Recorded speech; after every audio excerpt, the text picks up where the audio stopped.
마른 뼈가 살 수 있는가, 이런 제목으로 함께 말씀을 대하기를 원합니다. 오늘 우리가 대하는 본문은 이제 이스라엘의 회복을 이야기하는 그런 장면입니다. 이스라엘이 약속의 땅에서 이제 쫓겨났고 이방 민족의 포로가 되었습니다. 하나님을 온전히 섬기지 못해서 이런 비극이 일어납니다. 근데 하나님께서 다시 이스라엘 가운데 은혜를 베풀어 주셔서 내가 너희를 다시 회복시키겠다 약속을 하시죠. 자, 이것을 보여주기 위해 하나님께서 에스겔을 환상 가운데 한 골짜기로 이끌고 가십니다. 그곳에서 이제 놀라운 장면을 하나님께서 보여주시죠. 자, 그 골짜기는 절망과 공포가 가득한 골짜기입니다. 그곳에는 매장되지 않은 많은 유골들이 가득합니다. 자, 2절을 한번 볼까요? 37장 2절 같이 읽습니다. 나를 그 뼈 사방으로 지나가게 하시기로 본즉 그 골짜기 지면에 뼈가 심이 많고 아주 말랐더라. 자, 만약 우리가 그 골짜기를 목격한다면 어떤 느낌을 가졌을까? 자, 사진을 한번 볼까요? 자, 아마 저게 전부 다 유골인데 아마 저런 장면을 에스겔이 아마 목격을 했을 겁니다. 우리가 저 장면을 직접 눈으로 목격한다면 어떤 느낌이 들까? 아마 소름이 끼쳤을 겁니다. 아마 두려울 겁니다. 그 자리에 있는 것만으로도 아마 공포스러울 겁니다. 하나님께서 이 장면을 에스겔에게 보여주십니다. 자, 방금 읽었던 37장 2절을 보시면 이제 두 가지가 강조됩니다. 하나는 그 뼈의 숫자가 아주 많았습니다. 그 숫자가 아주 많았다. 또 하나는 뼈가 아주 말랐다. 자, 무슨 말이죠? 죽은 지 아주 오래되었습니다. 죽은 고기를 먹는 하이에나나 독수리조차도 더 이상 찾지 않는 완전히 말라버린, 뜨거운 태양에 바짝 구워져서 하얗게 변해버린 그 어떤 생명의 흔적도 찾을 수 없는 아마 그런 모습을 에스겔이 목격을 합니다. 말 그대로 생명의 흔적이 없는 죽음의 골짜기입니다. 오늘날에도 우리가 사람의 죽음을 가볍게 여기지 않습니다. 엄숙하게 우리가 장례 예식을 하죠. 돌잔치나 이제 결혼식도 많이 간소화되어서, 그죠? 예식은 사실 얼마 하지도 않고 피로연이라고 해서 식사하는 시간을 다 포함해도 한 3시간 정도면 모든 것이 끝이 납니다. 근데 장례식은요, 그렇지 않죠. 우리가 기본적으로 3일장을 합니다. 그 정도로 죽음을 가볍게 여기지 않습니다. 할 수 있는 한 최선을 다해서 우리가 고인을 섬깁니다. 이 고대 사회는 이것이 훨씬 더 엄중했습니다. 훨씬 더 오랜 시간 동안 정성을 다해서 고인을 섬깁니다. 근데 지금 골짜기에 있는 이 뼈들은 그러지 못했습니다. 아무런 조치를 받지 못한, 그 누군가 와서 시신을 수습한 것도 아닙니다. 기름을 바른 것도 아니고 엄숙한 장례 예식을 한 것도 아닙니다. 그냥 버려졌습니다. 다르게 표현하면 저주받은 겁니다.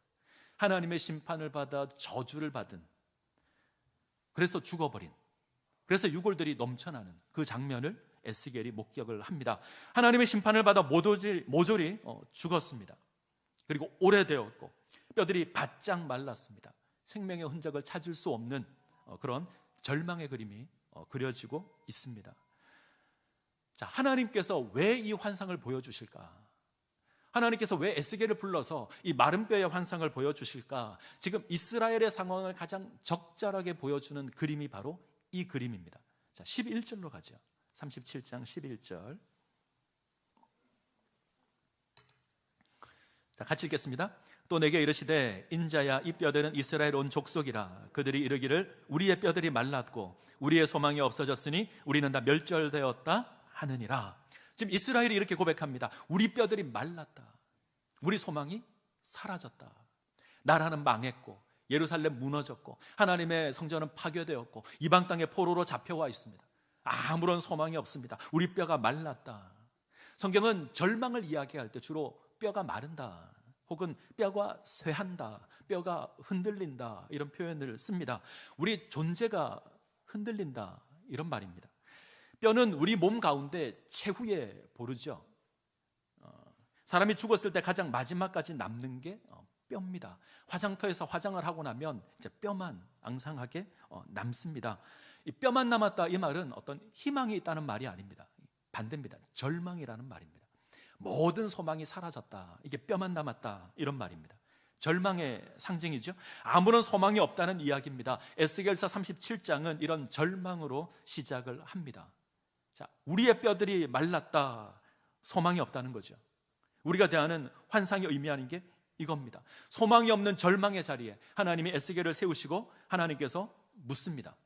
인자야, 이 뼈들이 능히 살겠느냐? 인자야, 이 뼈들이 능히 살 수 있겠느냐? 여러분들이 그 골짜기에 세워졌습니다. 하나님께서 물으십니다. 인자야, 이 뼈들이 능히 살 수 있겠느냐? 살 수 있습니까?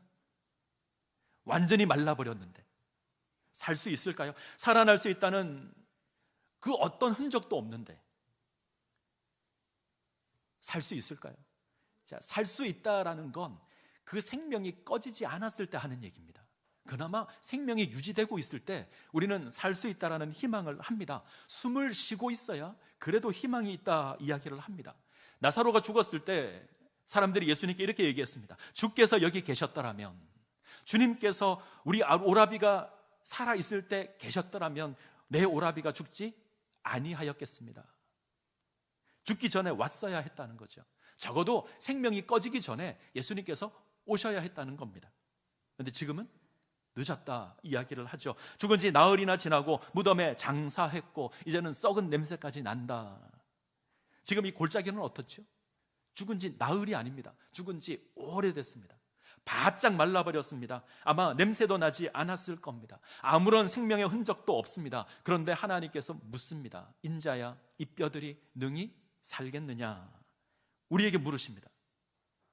어떻게 답을 해야 될까요? 하나님, 아닙니다. 절대 불가능합니다. 어떻게 저 바짝 말라버린 뼈들이 어떻게 살 수 있습니까? 아마 우리는 대부분 이렇게 말할 겁니다. 아마 몇몇 분들은 살 수 있습니다. 하나님은 전능한 하나님이시니 능치 못할 일이 없으시니 하나님 살려내실 수 있습니다. 아마 믿음 좋으신 분들은 이렇게 말씀을 하실 겁니다. 자, 어느 게 맞죠? 자, 그러면 에스겔은 어떻게 답을 할까요? 에스겔, 주 여호와여 주께서 아시나이다. 주 여호와여 주께서 아시나이다. 이 고백이 어떻게 들리십니까? 믿음의 고백입니까? 불신앙의 고백입니까? 언뜻 보면 믿음의 고백처럼 보이는데 뭔가 좀 애매하고, 불신앙의 고백으로 이야기하기에도 뭔가 좀 불편함이 있습니다. 이것도 아니고 저것도 아닌 것 같고 마치 하나님께 책임을 넘겨버리는 것처럼 보이기도 합니다. 이렇게 표현할 수 있을 것 같아요. 하나님, 내가 그걸 어떻게 압니까? 하나님께서 아시지요. 이런 말 같기도 합니다. 이렇게 표현할까요? 하나님 말씀에 아멘 하는 것도 아니고 안 하는 것도 아니고. 저희 교회는 아멘을 잘 합니까? 안 합니까? 저기 뭐 순복음 교회나 놀랬습니다. 순복음 교회나 부흥사가 사역하는 교회 교인들보다는 안 하죠. 예, 교회입니다. 예, 그쪽 사람들은 미친 듯이 아멘을 합니다. 근데 아주 전통적인 교회를 생각하면 우리 교회는 그래도 좀 하는 것 같다 생각을 합니다. 사실 아멘하고 응답하는 게 좀 쉽지 않습니다. 나는 용기를 내어서 아멘 했는데 혼자만 아멘하면 이게 좀 민망도 하고, 그런데 하시면 좋을 것 같습니다. 앞에서 설교하는 목사가 이제 성도가 아멘 이렇게 화답을 하면 설교를 잘 듣고 있구나 이렇게 생각을 하고 힘이 납니다. 반대로 아멘을 해야 될 타이밍인데 목사는 이때쯤 되면 아멘 할 거다라고 생각을 하는데 안 하잖아요. 불안합니다. 내가 뭘 잘못했나? 설교 내용이 좀 불편한가? 그래서 어떤 교회는 뭐 억지로라도 아멘 하도록 훈련시키는 목사님도 있죠. 설교 시간에 자주 뭐 믿습니까? 묻기도 하고 아멘 하고 묻기도 합니다. 뭐 억지로 하지 않으셔도 됩니다. 그러나 마음에 감동이 된다면 자신 있게 아멘 하셔도 괜찮습니다. 예전에 제가 섬겼던 교회에 권사님 한 분과 장로님 한 분이 아멘을 정말 열심히 하셨습니다. 정말 매 예배 시간 설교 문구마다 아멘 하시는 분이 한 분 계셨습니다. 그래서 의뢰 저분들은 아멘을 하시는구나 이제 생각을 하는데, 이분들이 제가 설교를 하면 아멘 숫자가 줍니다. 사실 제가 아멘 많이 나오는 설교를 잘 안 하죠. 듣기 좋은 설교를 잘 안 합니다. 때문에 보통 기분 좋은 소리로 아멘 하시던 분이 제가 설교를 하면 뭔가 좀 긴장도 하시고 좀 분위기가 심각해집니다. 안 하는 건 아니고요. 아멘을 하시는데 심각하게 아멘 이렇게 아멘을 하세요. 아주 각오를 하고. 저는 그 아멘이 참 귀하다 생각을 합니다. 자, 그 말씀이 진리의 말씀이면 아멘 그러고 화답하셔도 됩니다. 그러면 그 말씀이 우리의 신앙의 고백이 될 겁니다. 제가 총신대학교를 졸업을 했는데, 이 총신대학교는 이제 화요일부터 금요일까지 매일 채플이 있습니다. 그래서 전 이제 교수들과 학생들이 모여서 예배를 드리는데 꼭 열정적으로 아멘 하는 학우가 꼭 1년에 몇 명씩 있습니다. 저희가 돕는 선교사님 중에 주성일 선교사라고 있는데 제 1년 선배거든요. 그렇게 혼자서 아멘을 열심히 외쳤던 그분입니다.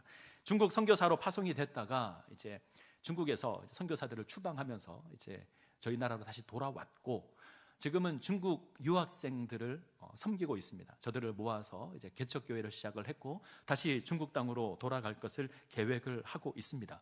자, 이 선교사님이 학생일 때 그렇게 아멘을 많이 했습니다. 그 소리는 얼마나 큰지, 한 1000명 넘게 모이는 채플신이 막 쩡쩡 울릴 정도로 아멘 했던 분이 그분입니다. 근데 그 양반은 좀 괜찮아요. 제가 군대를 갔다 왔는데 새로운 아멘맨이 하나 생겼습니다. 아무 때나 시도 때도 없이 아멘을 합니다. 이게 설교하고 있는 중간에 아멘 이렇게 하기도 해요. 시도 때도 없이 아멘을 하니 이게 설교자가 힘이 들죠. 한 번은 외부에서 강사가 왔는데 설교하다 딱 멈췄습니다.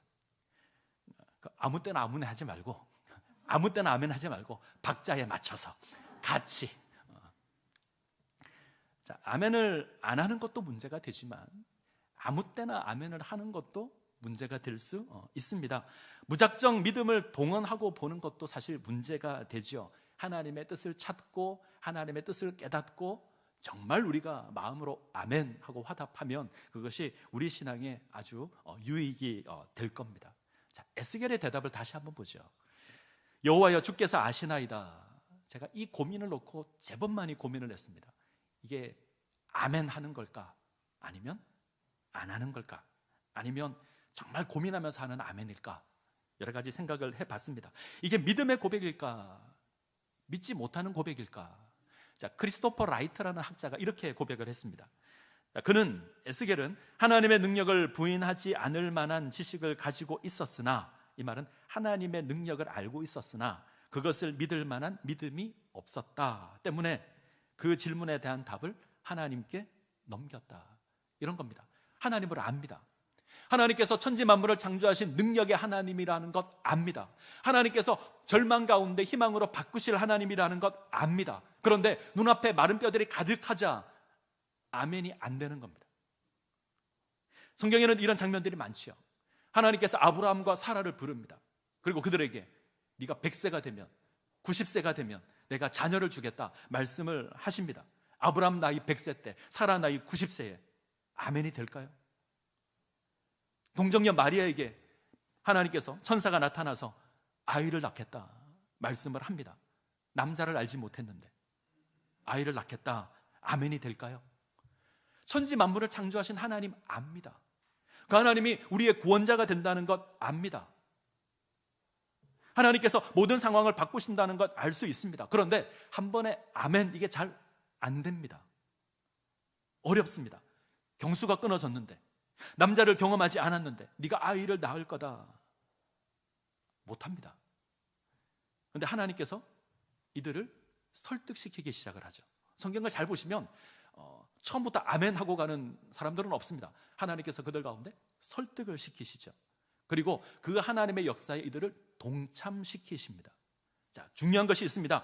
하나님께서 설득시킬 때에는 그 일을 하라는 게 아닙니다. 에스겔을 보고 마른 뼈를 살리라 라는 게 아닙니다. 아브라함이나 사라를 통해서 너희가 아이를 낳으라가 아닙니다. 마리아를 통해서 너희가 아이를 낳으라가 아니죠. 믿으라는 겁니다. 하나님께서 하시는 겁니다. 하나님께서 역사하시는 겁니다. 그것을 믿으라는 거죠. 증인이 되라는 겁니다. 그 일을 하는 게 아닙니다. 에스겔이 살릴 수 있습니까? 못 살립니다. 아브라함이나 사라가 아이를 만들 수 있습니까? 못 만듭니다. 하나님께서 하실 겁니다. 그러기에 그 하나님 바라보라. 그 하나님의 역사의 증인이 되라. 하나님 구원 역사의 증인이 되라는 겁니다. 절망의 자리에서 하나님 바라보게 하십니다. 지금 에스겔에게 이거 하십니다. 소망이 없는 절망의 자리에서 하나님 바라보게 하십니다. 그 환상을 통해서 하나님 소원하게 하는 겁니다. 그리고 증인이 되는 겁니다. 하나님을 거역함으로 말미암아 절망 가운데 마른 뼈처럼 살아가는 그 이스라엘을 향해서 하나님의 역사의 증인이 되라는 겁니다. 이스라엘을 회복시키는 그 하나님의 놀라운 역사의 증인이 되라 말씀하십니다. 자, 착각하시면 안 됩니다. 내가 열심을 내어서 하나님의 뜻을 이루겠다, 아닙니다. 우리는 증인이 되는 겁니다. 회복하는 건 하나님의 역사지 우리의 역사가 아닙니다. 우리는 증인이 되는 겁니다. 하나님께서 행하신 그 놀라운 역사의 증인이 되는 겁니다. 그리고 하나님을 증거하는 겁니다. 우리는 스스로 무엇을 할 수 있다고 생각합니다. 내게 능력이 있어서 내가 힘을 내면 뭘 할 수 있을 거다. 안 됩니다. 우리 마음 가운데 죄가 있어서 온전히 하나님을 섬길 수 없습니다. 역사는 하나님께서 하시는 겁니다. 하나님께서 역사를 이루실 겁니다. 우리는 그 일의 증인이 되는 겁니다. 증인이 되어서 하나님의 뜻을 바라보고 그 하나님의 역사에 순응하는 겁니다. 그것이 우리가 해야 될 일입니다. 하나님께서 에스겔에게 이거 요구하십니다. 에스겔의 대답을 들으신 하나님께서 에스겔에게 명령하십니다. 하나님의 명령을 대언하라는 거죠. 하나님은 당신이 직접 하실 수 있음에도 불구하고 늘 사람을 세워서 그 일을 하십니다. 증인으로 세우는 겁니다. 자, 4절 5절을 볼까요? 에스겔 37장 4절 5절 같이 읽습니다. 또 내게 이르시되 너는 이 모든 뼈에게 대언하여 이르기를 너희 마른 뼈들아 여호와의 말씀을 들을지어다. 주 여호와께서 이 뼈들에게 이같이 말씀하시기를 내가 생기를 너희에게 들어가게 하리니 너희가 살아나리라. 이 말씀처럼 에스겔이 하나님의 말씀을 대언하자 마른 뼈들이 살아납니다. 마른 뼈에 힘줄이 생깁니다. 살이 오릅니다. 그 위에 가죽이 덮입니다. 그리고 생기가 불어와서 큰 군대가 됩니다. 이 놀라운 환상을 에스겔이 봅니다. 이제 하나님께서 에스겔에게 다시 명령하죠. 마른 뼈와 같은 그 이스라엘에게 가서 하나님의 말씀을 대언하라는 겁니다. 자, 12절 같이 읽습니다. 그러므로 너는 대언하여 그들에게 이르기를 주 여호와께서 이같이 말씀하시기를 내 백성들아 내가 너희 무덤을 열고 너희로 거기에서 나오게 하고 이스라엘 땅으로 들어가게 하리라. 하나님께서 이스라엘을 다시 회복시키겠다 말씀하십니다. 마른 뼈와 같은데 멸절되었는데 아무런 소망이 없는데 내가 다시 회복시키겠다 약속합니다. 이제는 죽음의 무덤을 열고 그곳에서 나오게 하겠다. 다시 예루살렘으로 돌아가게 하겠다. 하나님께서 바꾸실 겁니다. 죽음을 생명으로 바꾸실 겁니다. 이제 이스라엘 가운데 힘줄이 생기게 하실 것이고 살이 오르게 할 것이고 가죽으로 덮을 것이며 하나님의 생기로 이들을 움직이게 하실 겁니다. 이스라엘이 다시 회복될 겁니다. 자, 우리가 이 환상에 있어서 주목해야 될 것이 몇 가지가 있습니다. 첫 번째는 하나님의 말씀입니다. 자, 마른 뼈가 살아나는 놀라운 일에 있어서 하나님의 말씀만 선언됩니다. 특별한 주문을 하는 것도 아니고 특별한 행동을 하는 것도 아니고 가서 뼈를 맞추는 것도 아닙니다. 이 죽음의 골짜기에 하나님의 말씀만이 선포됩니다. 그것이 전부입니다. 하나님께서 말씀하시고 에스겔이 그 말씀을 대언합니다. 너희 마른 뼈들아 여호와의 말씀을 들을지어다. 이 말씀을 듣자 뼈들이 움직이기 시작합니다. 뼈와 뼈가 맞습니다. 힘줄이 생기고 살이 오르고 가죽이 덮입니다. 그리고 생기를 향해서 선언합니다. 생기야 사방에서부터 와서 이 죽음 당한 자에게 불어서 살아나게 하라. 그러자 생기가 불어와서 삽니다. 자, 능력의 말씀이 골짜기의 마른 뼈들을 살아나게 합니다. 말씀이 생명의 근원입니다. 우리 하나님께서 천지를 그렇게 창조하셨습니다. 하나님께서 말씀으로 세상을 창조하셨습니다. 그 말씀이 우리를 살게 합니다. 자, 기억하셔야 합니다. 말씀이 생명입니다. 이스라엘이 말씀에 귀 기울이지 않았을 때 그들은 아주 마른 뼈가 되었습니다. 말씀을 듣지 않아서 유다가 망했습니다. 예루살렘이 파괴되었고 하나님의 말씀을 거역했을 때 하나님의 성전이 무너졌습니다. 이 절망에서 다시 생명으로 회복되는 방법은 하나님의 말씀을 듣는 겁니다. 그거 외에는 없습니다. 하나님 말씀에 귀 기울이셔야 합니다. 하나님 말씀을 사모하셔야 합니다. 하나님 말씀을 들으셔야 합니다. 마음에 새겨 놓으셔야 합니다. 그러면 마른 뼈와 같은 우리를 다시 살리실 겁니다. 이 은혜를 누리시기를 간절히 소원합니다. 또 하나 주목해야 될 단어가 있죠. 영입니다. 영. 오늘 본문을 보면 영이라는 단어가 10번이나 사용이 됩니다. 히브리어로 루아흐라고 합니다. 오늘 본문에 사용된 생기가 루아흐고요. 하나님의 영이 에스겔을 골짜기로 인도해 갈 때 이 영도 루아흐입니다. 그리고 14절에 나의 영을 너희 속에 두겠다, 이것도 루아흐고요. 9절에 사방이라는 단어도 나오는데 동일한 단어입니다. 하나님의 역사가 하나님의 영으로 말미암아 이루어집니다. 하나님의 영이 마른 뼈를 살립니다. 마른 뼈와 같이 아무런 소망 없는 그 이스라엘을 하나님의 영이 다시 살리십니다. 하나님의 영이 생기가 되셔서 흩어진 이스라엘을 다시 살릴 겁니다. 이 은혜를 누리시기 바랍니다. 제가 오늘 본문으로 작년 10월 17일 날 주일날 설교를 했습니다. 제목도 똑같습니다. 마른 뼈가 살아날 수 있는가? 혹시 기억하십니까? 고맙습니다.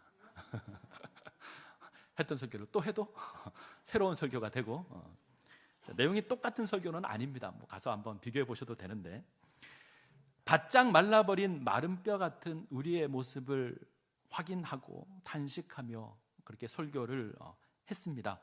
그때 우리는 예배를 제대로 드리지 못했습니다. 코로나로 말미암아 우리는 잘 모이지 못했고 예배 드리는 것이 어려웠습니다. 교회에 여러 가지 불편함도 있어서 예배하지 못했습니다. 그래서 교회의 회복을 소망하면서 설교를 했습니다. 우리가 세대 통합 교육을 하면서 그 커리에 맞춰서 이 본문이 주어져서 제가 작년에 했던 그 설교를 가만히 열어서 본문을 제가 다시 한번 봤습니다. 그리고 이런 생각을 했습니다. 지금 우리는 나아졌는가? 지금 우리는 회복되었는가? 그때 우리는 바짝 마른 뼈였는데 지금은 괜찮아졌는가? 어떻게 생각하십니까? 괜찮아졌습니까? 어쩌면 우리 상황이 좀 좋아졌다 말씀하시는 분도 계실 겁니다. 틀림없이 예배 인원이 늘었습니다. 작년 이맘때에 이 정도 모여서 예배 드리지 못했습니다. 예전에 우리가 화려할 때 그만큼의 숫자는 아니지만 분명 숫자가 늘었습니다. 지난 주일 우리가 세대 통합 예배를 드렸는데 이 자리에 모인 인원이 232명입니다. 아마 우리가 수년을 털어서 그렇게 모인 숫자가 없었을 겁니다. 그리고 1년 동안 예배 드리지 못했던 주일학교도 점차 조금씩 회복되고 있습니다. 며칠 전 후배 목사 한 명이 저를 찾아왔어요. 그리고 이런저런 이야기 하다가 제가 저희 주일학교 이야기를 조금 했습니다. 그랬더니 대뜸 하는 말이 많이 모이네요. 제가 잘못 들은 줄 알았습니다. 많이 모이네요 그러더라고요. 저는 지금 저희가 모이는 이 숫자가 많이 모인다 생각하지 않습니다. 보다 더 많은 아이들이 모여야 되고 우리가 다음 세대를 세워가야 합니다. 그런데 저희 교회 상황을 듣더니 많이 모인답니다. 제 동기가 담임하는 교회가 저 성북 쪽에 있는데 작년에 한 200명 정도 모입니다. 주일학교 2명 모입니다. 아무런 문제도 없고 멀쩡한 교회인데 주일학교가 없습니다. 거기만 그런 게 아니라 우리나라 대부분의 교회가 주일학교가 없습니다. 그런데 우리가 조금씩 회복되어 가고 있습니다. 아이들이 모이기 시작을 하고 그 아이들이 찬양을 하고 여러 가지 활동을 하기 시작을 합니다. 감사한 일이죠. 틀림없이 회복되는 것은 맞습니다. 근데 계속 고민을 해봤죠. 정말 우리가 회복되고 있는가? 오늘이 어버이 주일입니다. 날짜도 정확하게 5월 8일입니다. 제가 뭘 찾다가 어버이날과 관계된 영상 하나를 봤는데 함께 나누어 볼까 생각도 하다가 사실 좀 그렇게 하진 않았습니다. 영상을 보면 사람들에게 묻습니다. 얼마나 부모님 생각을 하십니까? 제가 여러분들에게 묻겠습니다. 얼마나 부모님 생각을 하십니까? 대부분 하지 않는다. 얼마나 부모님께 연락을 자주 하십니까? 대부분 잘 안 한다. 가끔 기념일 때, 그리고 언제 연락하죠? 내가 급할 때, 내가 필요한 거 있을 때, 그때 연락을 합니다. 아주 오래전에 제가 지하철을 타고 가다 그 광고 문구 하나를 본 적이 있습니다. 어버이날과 관계된 문구인데 이렇게 기록되어 있습니다. 우리는 그분을 가끔 생각하지만 그분은 우리를 가끔 잊습니다. 다시 한번요. 우리는 그분을 가끔 생각하지만 그분은 우리를 가끔 잊습니다. 우리는 부모님을 가끔 생각하죠. 근데 부모님은 우리를 가끔 잊습니다. 우리도 부모님을 기억해야 합니다. 이 어버이날만 맞이하여서 기억하는 게 아니라 항상 기억해야 할 줄 압니다. 눈에 보이는 사람을 사랑하지 않고 하나님을 사랑할 수 없죠. 우리 고종호 장로님께서 그렇게 말씀을 하셨는데, 눈에 보이는 부모를 공경하지 않으면서 하나님을 섬길 수 없다, 그 말씀에 동의합니다. 우리가 눈에 보이는 부모님을 제대로 섬길 수 없는데 하나님을 섬긴다, 말이 안 되는 얘기죠. 그래서 부탁을 드립니다. 5월 8일 날만 기억하지 마시고 생신 때만 기억하지 마시고 자주 기억하시고 자주 연락 드렸으면 좋겠습니다. 그래서 우리 부모님을 섬겨갈 수 있는 우리 창신제일교회가 되기를 간절히 소원합니다. 자, 이제 하나님과의 관계에서 한번 볼까요? 하나님을 기억하십니까? 우리는 스스로 하나님의 백성이라고 하고 우리는 스스로 하나님의 교회라고 하는데 하나님을 자주 기억하십니까? 문구를 이렇게 하면 어떨까요? 우리는 가끔 그분을 생각하지만 그분은 항상 우리를 기억합니다. 아마 하나님과 관계를 하면 이렇게 될 겁니다. 우리는 가끔 그분을 기억하지만 하나님은 항상 우리를 기억합니다. 하나님은 항상 우리를 기억하고 계십니다. 언제나 우리를 기억하십니다. 우리는요, 너무 자주 잊어버리지 않습니까? 전혀 하나님 없이 살다가 주일날 되어서 나와서 하나님의 이름을 찾는 것은 아닙니까? 아주 가끔 하나님 기억하는 건 아닙니까? 이 죽었다라고 하는 건 감각이 없다는 겁니다. 어떤 자극을 주어도 아무런 반응이 없는 것, 이걸 죽었다 그럽니다. 하나님께 반응하십니까? 하나님의 말씀에 반응하십니까? 우리 마음 가운데 울려 퍼지는 그 성령 하나님의 그 외침에 반응하십니까? 혹시 잊은 것 아닙니까? 만약 우리가 여전히 하나님을 제대로 기억하고 있지 못하다면 우리는 산 게 아닙니다. 예배 숫자 조금 늘어난 것으로, 주일학교 조금 다시 회복된 것으로 우리가 살았다 이야기할 수 없습니다. 하나님을 기억하셔야 합니다. 살아가는 매 순간순간마다 나의 하나님 기억하셔야 합니다.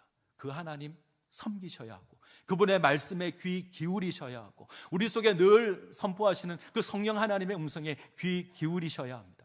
나의 생각, 나의 뜻 관철시키는 게 아닙니다. 그게 회복이 아닙니다. 하나님을 바라보는 겁니다. 잊었던 하나님, 우리가 기억하지 못했던 하나님, 그 하나님 기억하는 겁니다. 말씀에 귀 기울이시고 우리 성령 하나님의 음성에 귀 기울이셔야 합니다. 무슨 말이죠? 증인이 되셔야 합니다.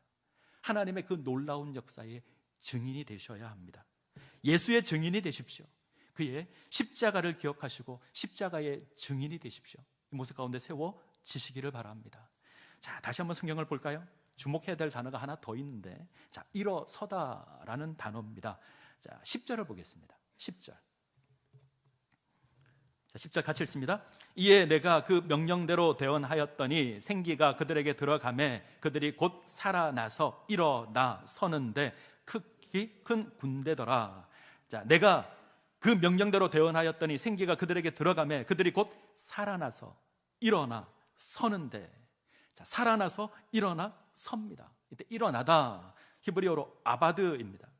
마른 뼈가 하나님의 말씀과 하나님의 영으로 다시 일어서는 겁니다. 우리가 하나님의 말씀과 하나님의 영으로 다시 일어서기를 원합니다. 살아 움직이는 거대한 하나님의 군대가 될 수 있기를 원합니다. 이 모습 가운데 우리 창신제일교회가 세워질 수 있기를 소원합니다.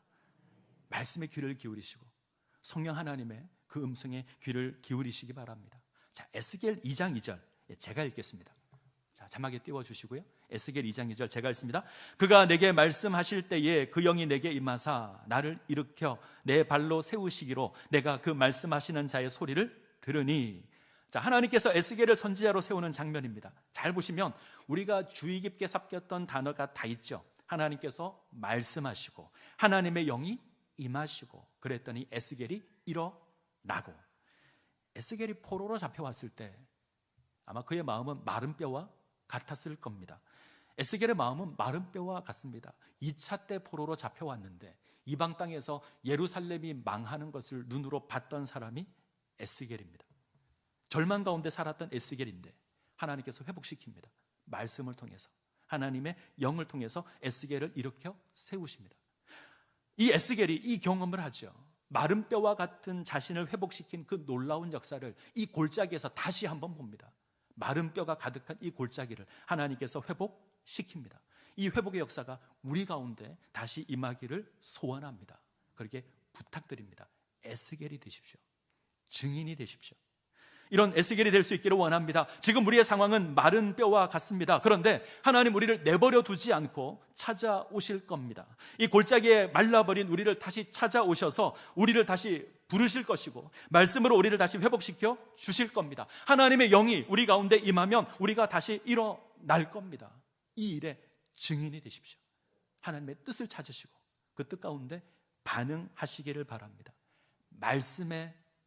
하나님의 말씀을 사모하시기 바랍니다. 그럼 마른 뼈와 같은 우리가 다시 회복될 겁니다. 그리고 우리 옆에 있는, 여전히 신음하고 있는 우리 마른 뼈를 돌봐주십시오. 격려해 주시고 같이 일어나자, 이제 힘을 내자, 너희 마른 뼈들아 우리의 하나님의 말씀을 들을지어다 고백하면서 같이 일어나야 될 겁니다.